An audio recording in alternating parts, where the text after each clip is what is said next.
Hello and welcome to What's on Your Screen.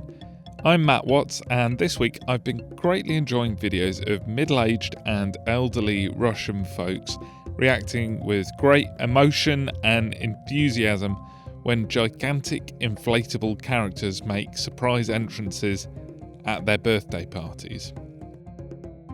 Apparently these characters are from Soviet-era cartoons, and when they appear, these Russian and Eastern European people in these videos are so surprised but so happy to see them. And what I like about these videos is that they've got all the surrealness of the Sora 2 generated AI slop going around, but they have such an element of genuine human joy as well, as the people seem invariably to tear up with emotion and immediately start dancing with these characters, as does everyone else who's at the party. And it's really lovely.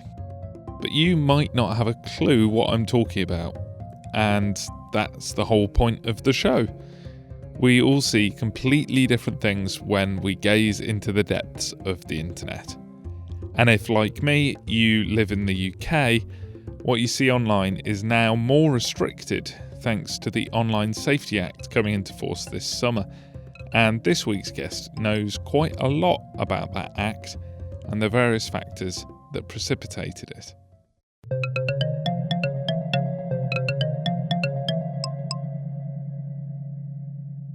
Andy Phippen is a professor of digital rights at Bournemouth University. He's a trustee of online safety charity SWGFL, trustee of a college in Cornwall, and has a PhD in computer science.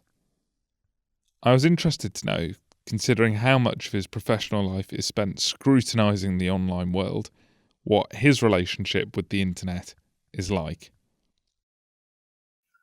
Oh, I probably spend too much time online. Some of it is work-related, some of it isn't work-related.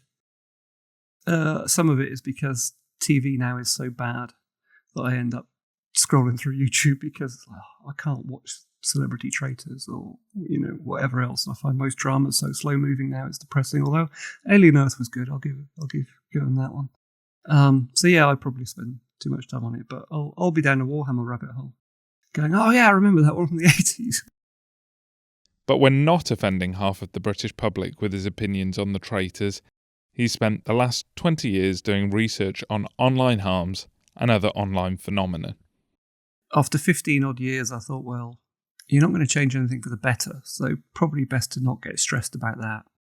And instead, just write about it and raise concerns along the way. I'm sure we'll talk about it more as we get into this, but there's strong parallels between what people are trying to do with online harms at the moment and drug prohibition. And it took about 75 years to think that maybe there's better ways to go about tackling the drugs ecosystem than prohibition.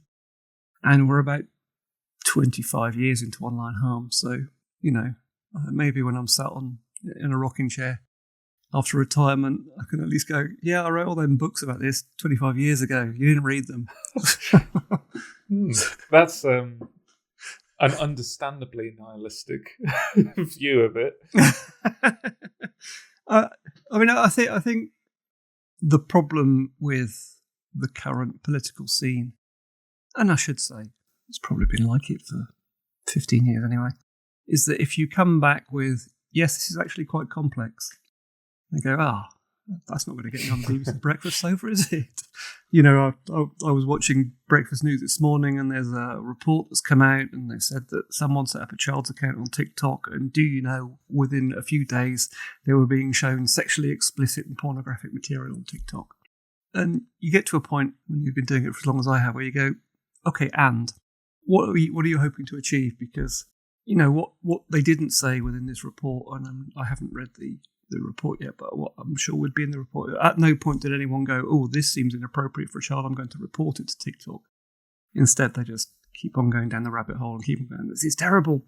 And that's something I see quite a lot, is regardless of who you speak to, it's like, someone needs to do something about this. And you go, well, here's what you might do. And they go, oh, no, not me. no, somebody needs to do something about this. And whether that's, the focus is very much on platforms at the moment because they need to stop it now.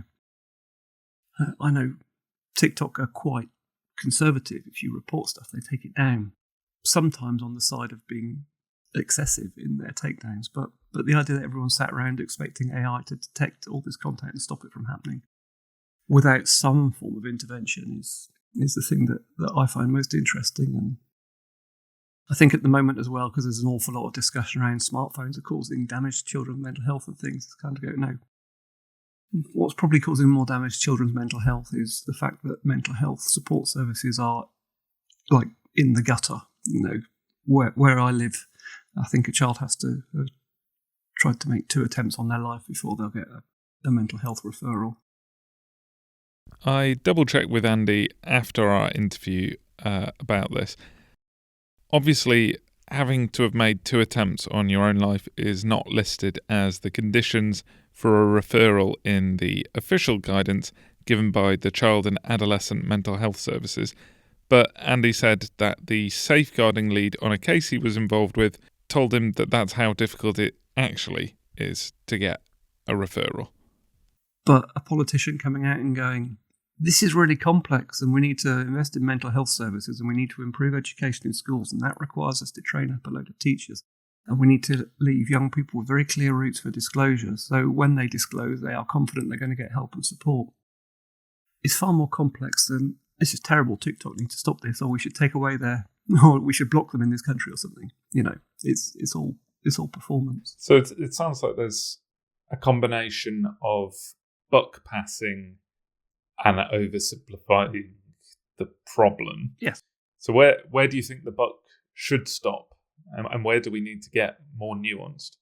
This is where I'm terribly academic about it all. It requires buy-in from a wide range of stakeholders. Just to drop you in a little bit of theory, we spend a lot of time on Bronfenbrenner's Ecology of Childhood, which is basically quite well established from the late 70s, early 80s child development model, which basically says the same as what Stephen Graham, one of the co-writers and actors in Adolescence, said with one of his interviews. It takes a village to support a child, it takes a village to destroy a child. We know, because of the work we've done, that if you have parents, teachers, support workers, police, all pulling in the same direction, outcomes for young people in the event of an online harms incident will generally be better. If you have the school going, it's not our problem, and the parents going, the school's rubbish, and then you've got police coming along going, well, they have broken the law, so we're going to have to arrest them. But in every single phase of that, it requires possibly someone to go the extra mile. And if you, everyone watched Adolescence and then went, oh, shit, emojis. It's kind of like... And actually what it's talking about is system collapse and toxic parenting and being available to your kids and all those sorts of things as well. And there were some online elements to it as well. If you then distill it down, because one of the other co-authors of Adolescence was then visiting a school with BBC Breakfast News, and what's their conclusions? Well, we need to stop kids having smartphones. You go, I'm not sure, having watched Adolescence, how stopping kids having smartphones is going to do that. So what do we talk about instead? Well, what about better mental health support? What about when a young person does disclose they do get help and support? There was a famous case in Wiltshire last year, might be this year, where a young man who was groomed, he was, I think, 15, 16 when he was groomed. Ultimately, the groomer went down for about 25 years for child sex crimes. But when this young man disclosed to the police that he'd taken an image of himself and sent it to this person who was grooming him, and then said he wanted to make a complaint, the first police response was, well, we'll have to arrest you because you've broken the law. It's like, okay, how is that helping that young person then? And I've heard of sufficient numbers of similar cases where this isn't just a one-off. Yes, by the letter of the law, a 15-year-old who takes an image of themselves and sends it to somebody is breaking the law. But that's based upon a piece of legislation from 1978, which was developed to protect children from exploitation in the manufacture of pornography by adults. Because at 1978, no one thought, but what happens if the subject of the image is also the taker and the distributor of the image? So now we're using a piece of legislation that was set up to protect children to say, well, you've done something wrong. Now, I'd rather 15-year-olds weren't taking nudes and sending them to each other, but they are. So if then someone then has an image shared further, is the first message they want to hear, well, you've broken the law. I don't know whether you're young enough to have had the assembly at school where the copper comes in and says, don't send nudes, it's illegal. No. I was just at that cusp of social media was coming in. But when I was doing a talk to legal professionals last week, sort of looking at the younger members of the bar, some of them going, oh, yeah, I had that in my school. Wow. Oh, it's quite a regular thing in schools now. And it's like, well, what do you hope to achieve from that? Going back to the drug parallels. I can remember when I was 14, Grange Hill was all over the TV about Zamo and drug addiction and stuff. Mrs. Maguire, this is more than just thieving. The money's a means to an end. We have reason to believe that he's stealing because he's using drugs. Heroin, to be more precise. Heroin? What's he talking about? It's not true. Sammy, tell me it's not true. this was, by the way, a soap about kids and for kids. Zamo was a 14-year-old boy. The police went into my school, and my mum still recounts this story of going to the parents' drug talk, and there was a policeman that said there was a man who took acid and then drilled a hole in his head to let the sheep out. And I was like, Mother, that never happened. And she's like, well, why would the police have said it? It didn't happen. Now, if you read the work of David Nutt, who is an academic hero of mine, he's the guy who got fired by the last Labour government for saying that taking MDMA was evidentially less dangerous than horse riding, because that's what the evidence said. And he was told he had to retract that statement, else they'd sack him. He's like, but it's true. If you read all that sort of thing, and he talks about the fact that no one's ever taken acid and thought they could fly. People have fallen as a result of being inebriated or taking hallucinogenics which have distorted their vision. But yeah, you have these narratives, and it's like, what are we saying it for? Are we saying it because it's in the best interest of the child to do that, or are we saying it because it's easier for us? Because then we can go when they are being groomed, or maybe there's an image of them that's gone around the school and everyone's abusing them as a result of it. Then we can go, but you should have known, you shouldn't have done that, rather than going, how can I help you? Yeah, and as you've kind of told that story, the parallels with drugs become very clear. And you're kind of saying drug legislation and our attitudes are about 50 years ahead of where we are with the internet. Yeah. So what positive things could we learn from the way that's gone, from the way that some countries have now legalized or at least decriminalized some drugs? It's really interesting. If you look at like the major sort of literature and work around harm reduction, which is generally a view that's approaching drugs education, drugs awareness, drugs policy these days in more progressive countries. We still have arguments over here about whether harm reduction is a good thing or not, because apparently Just Say No worked. Literally, these people were told Just Say No in the 80s, then took massive amounts of cocaine in the 90s, and now going, oh no. No, but anyway. If you look at the harm reduction principles by the organisation that states that defines them, it's stuff like accept that this stuff's happening. An informed user is someone who is more likely to get help. If you put support systems in place, they should be non-judgmental, etc., which are very easy to apply to a lot of issues around online harms as well. If your first response to a young person going, there's a nude of me going around the school, is you've been stupid, you've broken the law, how does that help the young person? If instead you go, well, let's hash the image, let's upload the hashes, let's make sure people can't post it online, and then let's explore who shared it, and then let's have a serious conversation around non-consensual sharing and those sorts of things as well. Andy mentioned something called hashing there. Hashing is a technique used to help identify and remove child sexual abuse material from the internet. The idea is you feed the image into a program and it gives it a unique identifying code based on what that image looks like. Whenever another copy of this photo is fed into the program, it spits out the same code. So if there's an image of a child that you want removed from the internet, you set that program loose online, and whenever it encounters an image that matches that code, it flags it, so that you can identify it and ask for it to be removed without it ever having to be reviewed by another human. So the word hash refers to that code, that string of numbers that identifies that picture. And if you make that hash available to big platforms like social media companies, they can automate the removal of these images without humans having to see them and before they've even been reported. That's probably a bit of a simplistic explanation of how it works, but hopefully accurate. Because, you have these terrible prohibitive messages like once it's online, it's always online. No, it's not, because most platforms don't want to host child abuse content. So if it's disclosed to them and reported to them, and the large-scale global platforms that look to police this sort of thing are engaged with, it's not always going to be online. Or you can't do anything about it now. It's like, well, you can. So if you're adopting a harm reduction approach, it's first of all going, right, this is why we say it's illegal. However, this is based upon a piece of legislation from 1978. Oh, and by the way, the police introduced something in 2016 called Enactment 21, which basically says we need to record this, but you're not going to be entered into the criminal justice system for it.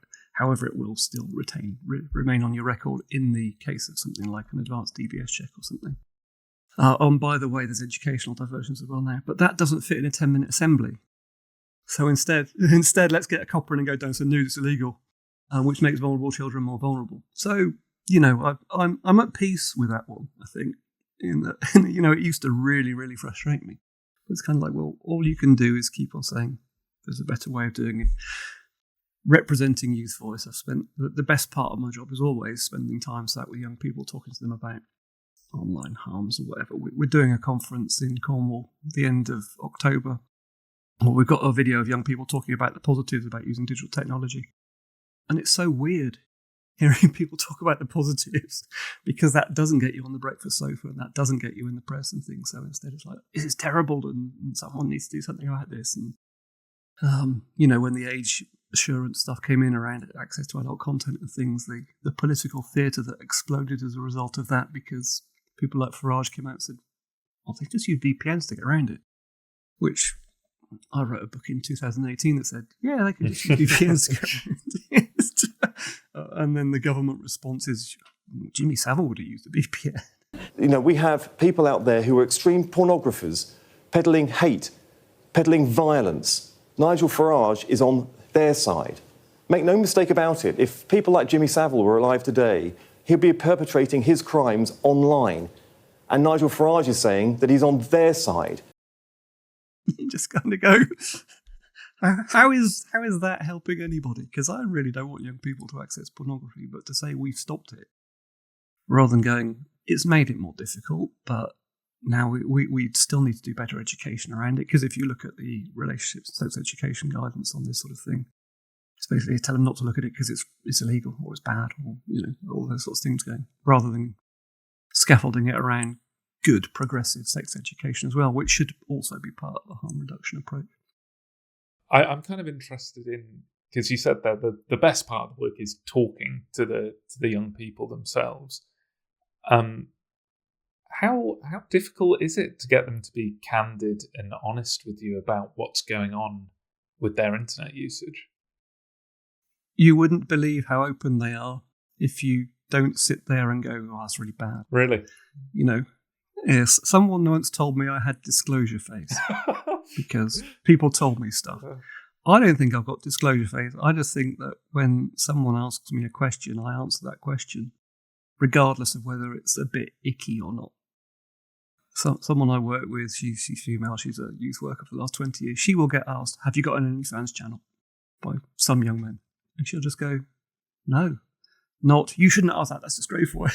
But then she'll sort of unpick, why do you think women would have OnlyFans channels? And it's like, turns out they've been accessing too much adult content and they've got bizarrely normalised views about it and those sorts of things.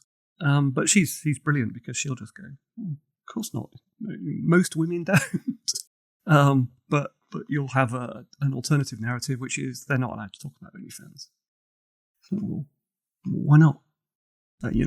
Bonnie Blue is in the press an awful lot, so of course they're going to be curious about these sorts of things. But even with the more, if you like, the less press-worthy stuff, the thing that's been consistent from young people over the last 20 years is they want non-judgmental conversations where their questions are answered.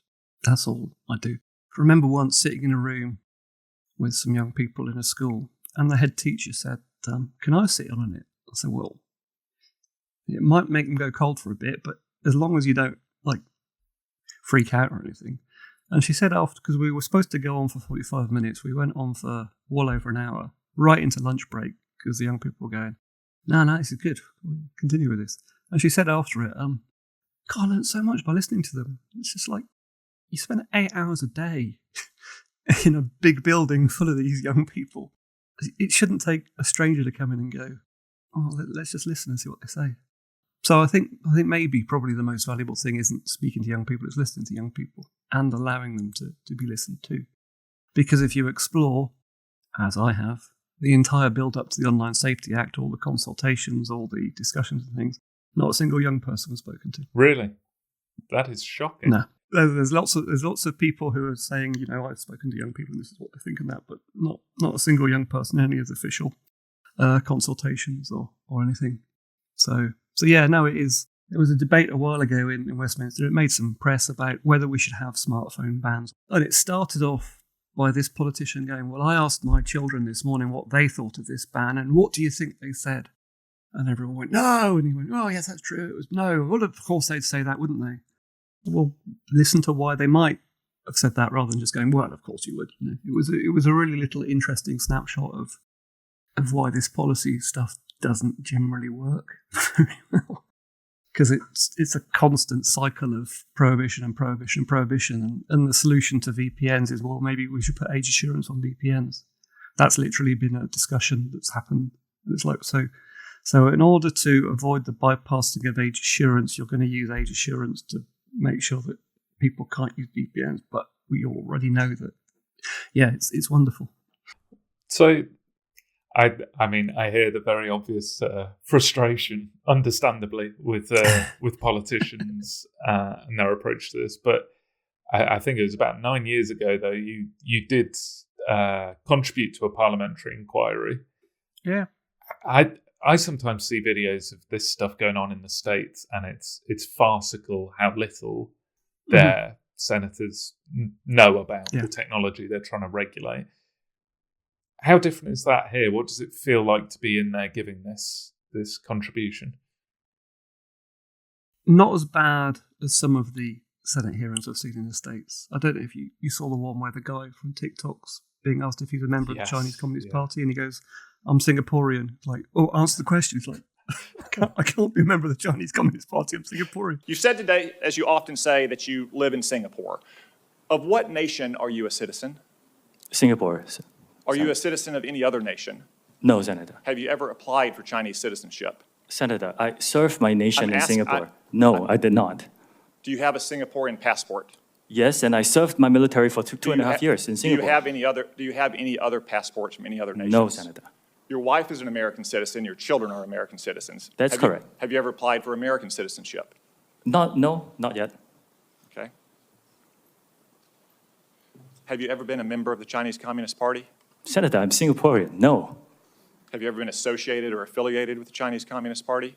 No, Senator. Again, I'm Singaporean. I'll be fair and diplomatic. I don't think it's fair to say this. Most people are coming it with a good heart. However, they're not willing to listen to anything that's more complicated than, yes, they could stop this if they wanted to. Now, I'm unusual in terms of social theorists and legal academics in that I started off in a computer science background. My PhD is computer science. So I will promise you that AI is not clever enough to solve these things on its own. And hilariously, the main group of people when age assurance using AI, for example, was being promoted as a solution to stop kids accessing adult content, the group of people who weren't going, oh yeah, that'll work, is computer scientists.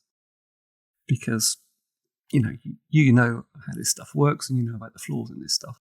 So they come from a good place, but I think it's just whether presenting them with the complexities of it really aligns with, but how is this going to get me a ministerial position? Or how is this going to get me more famous as an MP and things? And that's just the nature of the beast with politicians. I also find it really interesting that, 10 years ago we were talking about a whole bunch of MPs. Now they're pretty much all gone. And now you've got a whole bunch of other MPs. And it's like you have to have the same conversation with different people about once every 5 years.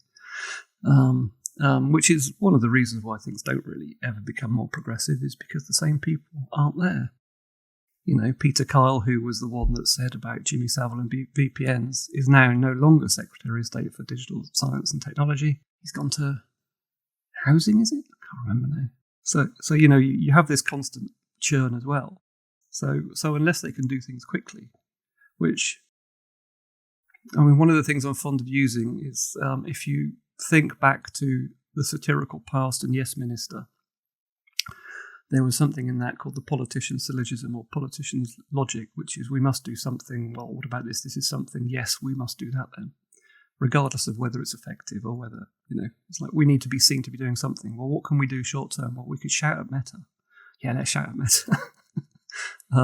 And this weird view now that these platforms are horrible, terrible people.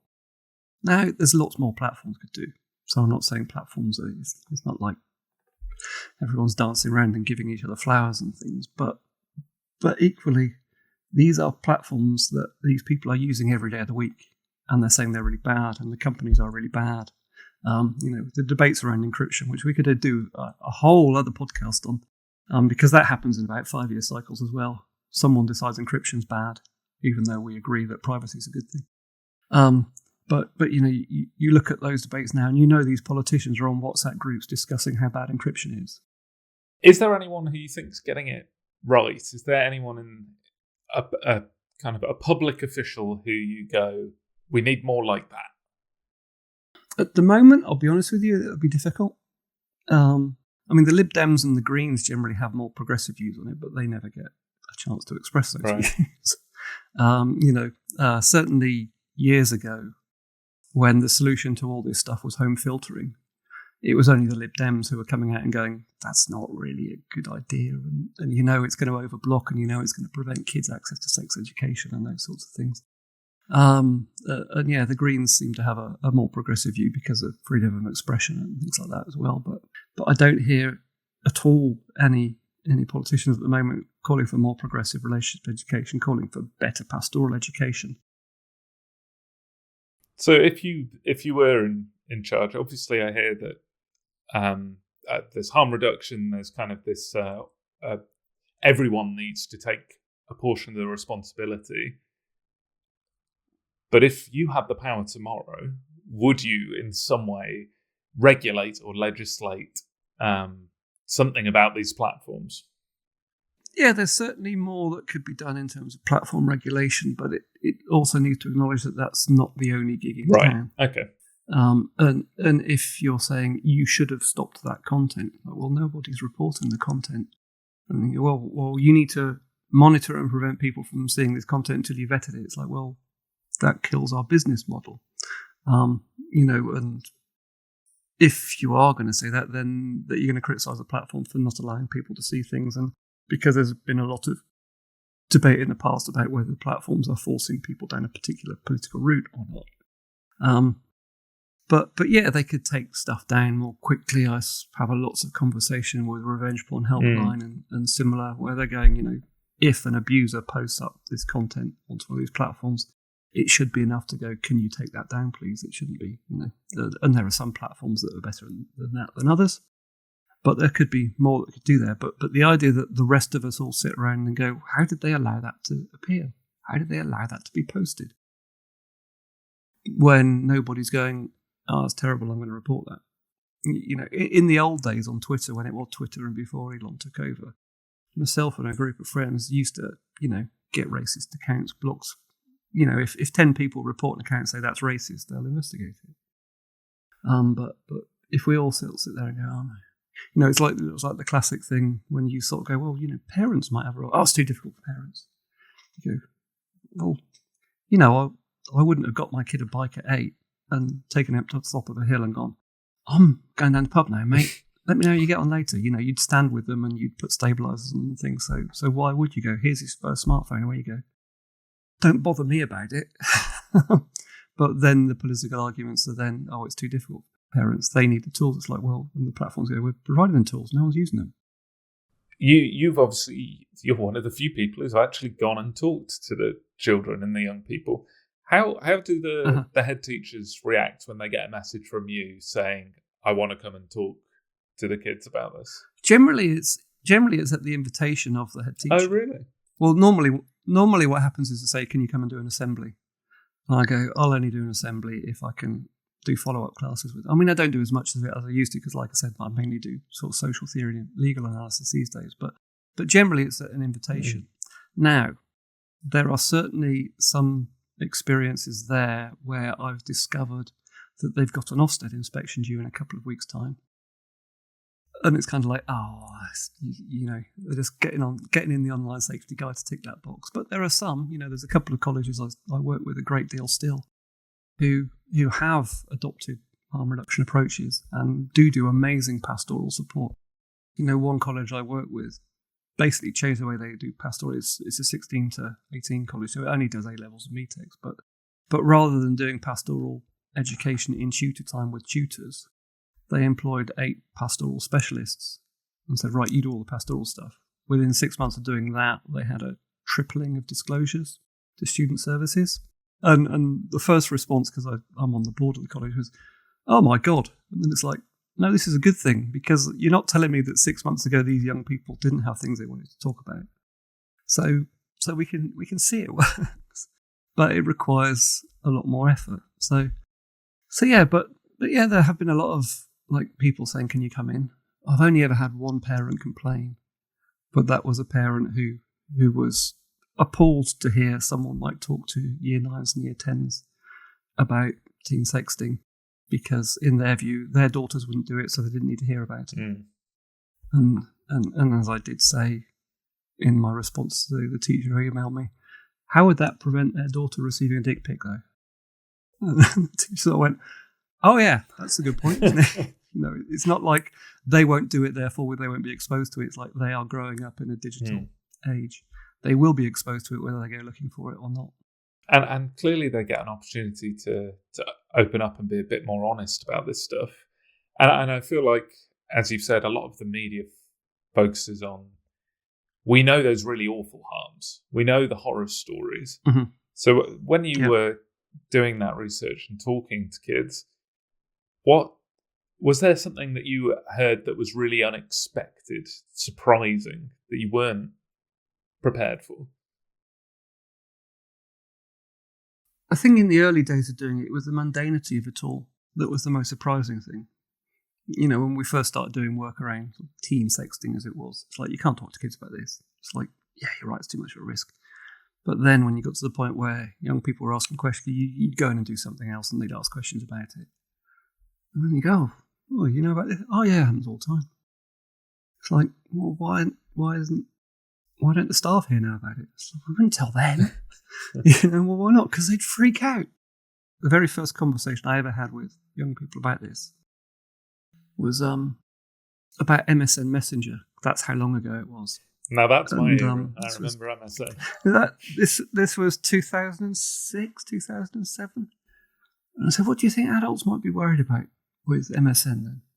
And this girl just went, oh, the pervs. like, how do you mean the pervs? You get some real weirdos on there. They ask you to do all sorts. I said, well, what do you do about it? Oh, I just block them. So it's like they build up their own resiliences and they build up their own coping strategies, and they're aware of this stuff. So if in 2 years' time, because they've decided that year 9 is too early for this, so they have to wait till year 11, in 2 years' time someone comes in and goes, there's these bad things that might happen online, they're going, oh, for God's sake.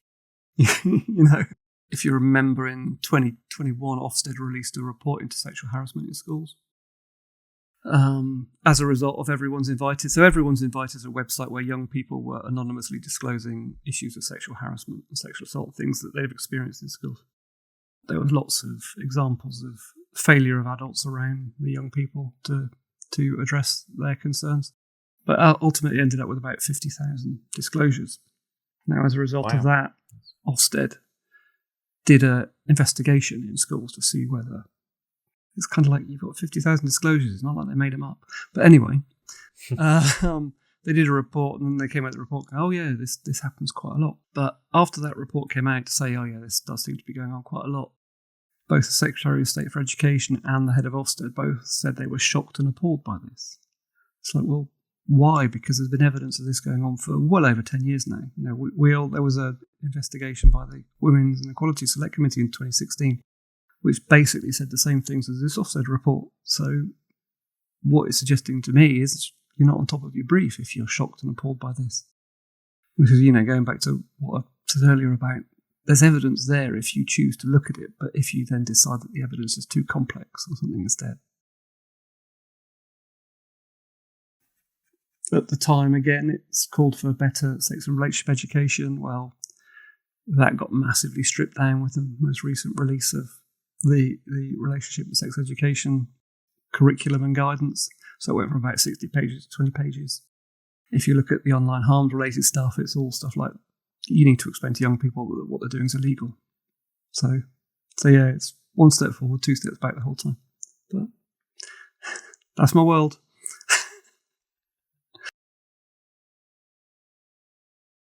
What I'm interested as well with this being your area of expertise through so many massive changes.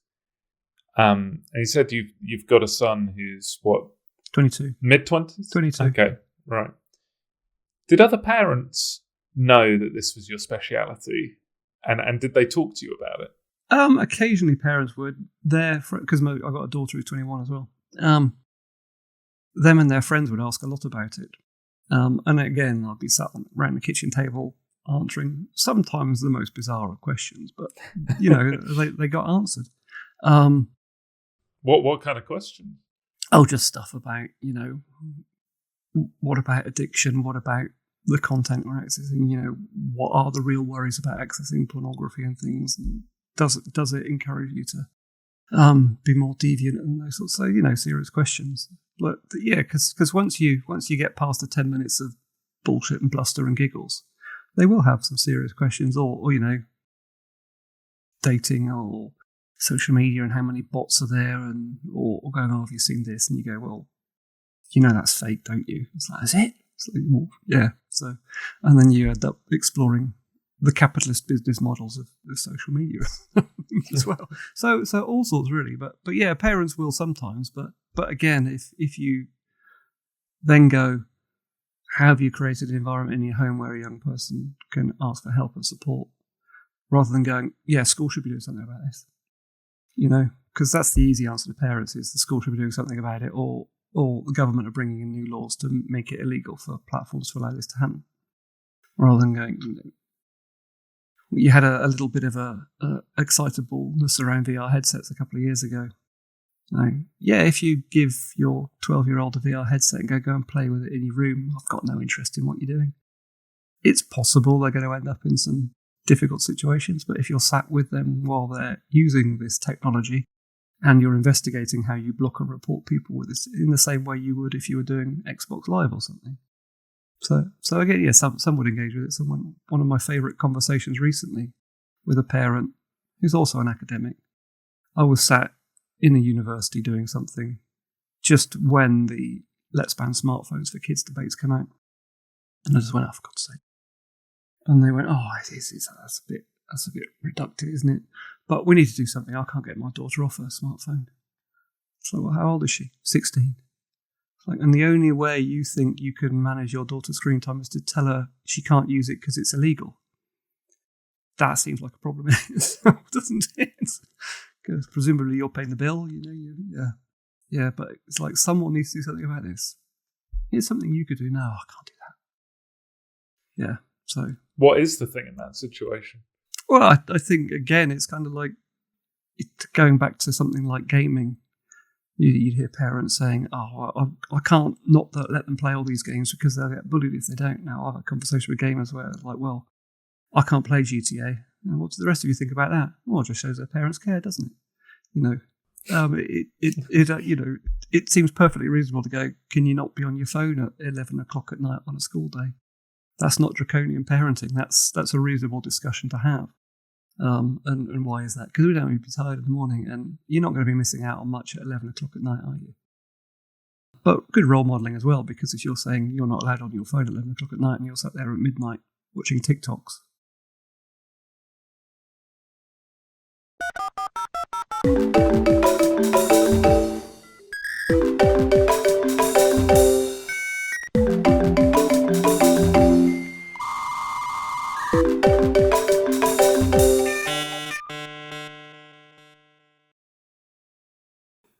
say I have this theory. My wife gets up an hour after me in the mornings because I switch on BBC News.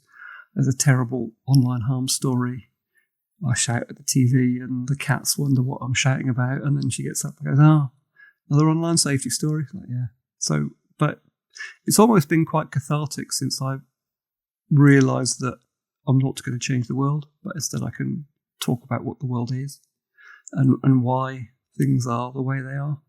Because, yeah, I mean, the reporting this morning about TikTok and content, that would have wound me up 5 or 6 years ago because I was so immersed in it. But now it's kind of like, well, I know why that's happened, because the press want content in order for people to be able to clip it up and share it with other people. This is something that appeals to parents, and that's what the BBC audience is.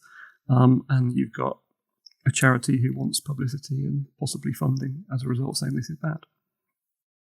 So that's when you start to really unpick it from a theoretical perspective.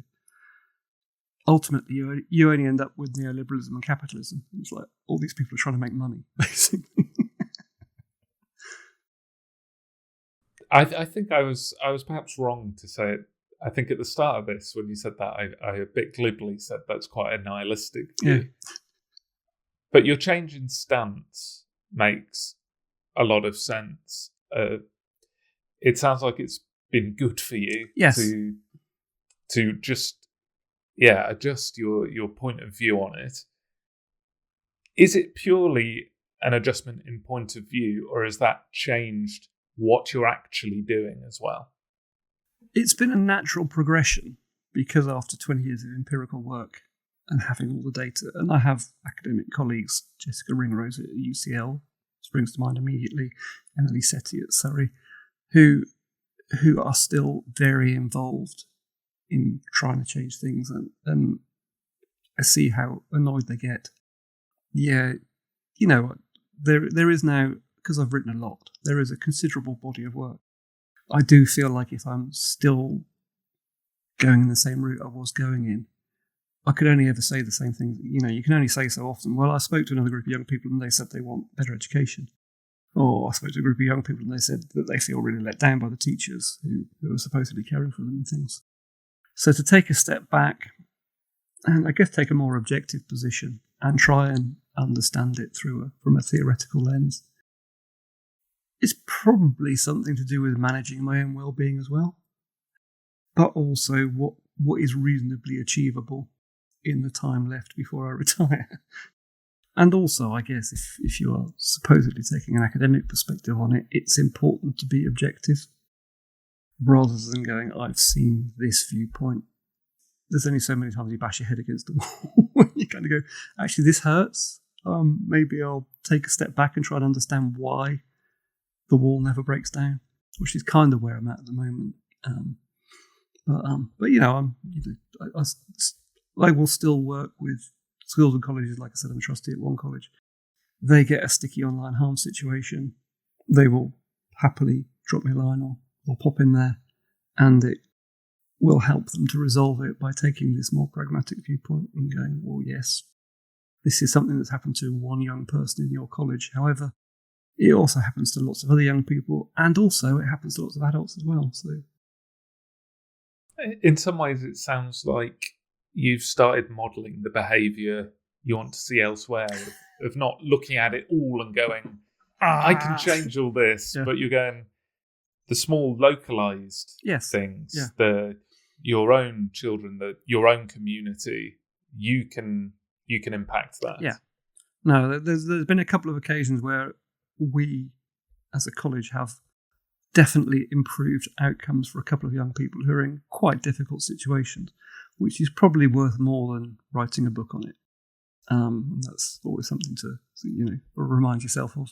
But I think the idea that a politician will read anything I've written and gone, actually, we need to completely change the way we do all this online harm stuff. Eventually it'll turn, but it'll be as a result of things other than what I've written. So yeah, I guess I've taken taken a step back and look at the macro view more, but also still having very close, as you say, community sort of level stuff. And yeah, my kids are getting older now anyway, so it's less of a worry, but touch wood, they got through their formative years without much of a hassle.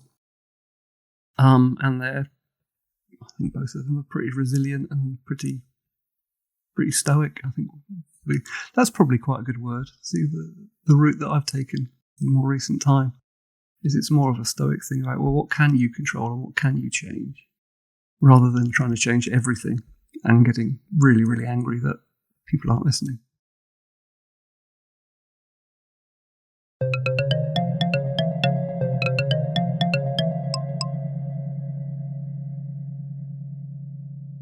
That was Dr. Andy Phippen, and you can find out more about all the topics we've covered in Andy's book, Policy and Rights Challenges in Children's Online Behaviour and Safety, 2017 to 2023. You can find a link to it in the show notes. I'm always interested to know what's on your screen, what you wish wasn't on your screen, and maybe what you wish wasn't on your kids' screens. So if you've got something you'd like to share, send me an email or a voice note, and all the details of how to do so are in the show notes. And finally, here's one thing I would like you to add to your screen. I'm starting an email newsletter thing. It'll cover some similar topics to this podcast, as well as broader, sillier, more banal things. I've not fully worked it out yet, but it has got a title, which is the Matazine. The Matazine. So if you like hearing me whittering on but would rather read it instead, head to thematazine.beehive.com. That's thematazine.beehive.com. thematazine.beehive.com. It was going to be a Substack, but Substack have kind of got this problem with not stopping neo-Nazis from publishing on their platform and making a lot of money from it, which I wasn't too keen on. You can read more about that in the show notes, and you can subscribe to the Matazine there too. Thanks for listening, and I'll see you next month. Bye.